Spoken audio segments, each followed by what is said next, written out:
सन 2007 की बात है। बिमल सर ने ऑफिस में एक व्यक्ति के रिश्तेदार की घटना के बाद ये कहानी उसको सुनाई थी। उस समय मैं भी वहां मौजूद था और उनकी बात ध्यान से सुन रहा था। कहानी शर्म और अहम की थी। उन्होंने बताया कि एक बार 3 लड़कों ने एक जैसा अपराध किया। इन तीनों में से एक वजीर का लड़का था, दूसरा मंत्री का लड़का था और तीसरा एक साधारण बदमाश टाइप लड़का था।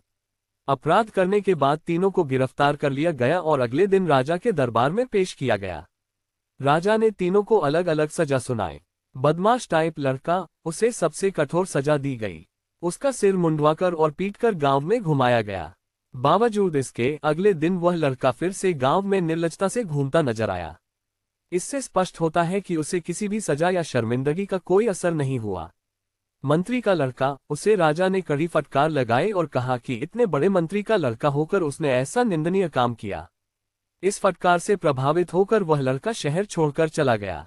इसका मतलब है कि उसे अपने किए पर शर्म आई, लेकिन उसने इसे सहन नहीं किया और स्थान बदलकर इस समस्या से दूर हो गया। वजीर का लड़का, राजा ने उसे केवल एक गहरी नज़र से देखा। राजा की इस कठोर नज़र को वह सहन नहीं कर पाया और अगले दिन खबर आई कि वजीर के लड़के ने फांसी लगाकर आत्महत्या कर ली। ये दर्शाता है कि वह लड़का आत्मसम्मान और शर्म की भावना से इतना भरा हुआ था कि एक नज़र की फटकार ही उसके लिए असहनीय साबित हुई। इस कहानी से हमें यह महत्वपूर्ण शिक्षा मिलती है कि जिन लोगों में आत्मसम्मान और शर्म की भावना होती है, वे छोटी छोटी बातों से भी गहराई से प्रभावित होते हैं। उनके लिए एक नज़र की फटकार ही बहुत होती है।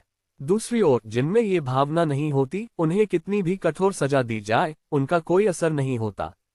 वे अपने पुराने धर्रे पर चलते रहते हैं। इस प्रकार ये कहानी हमें समझाती है कि शर्म और आत्मसम्मान व्यक्ति की सबसे बड़ी ताकत होती है और उसका अभाव उसे किसी भी प्रकार की सजा या आलोचना के प्रति अप्रभावित बना देता है। धन्यवाद।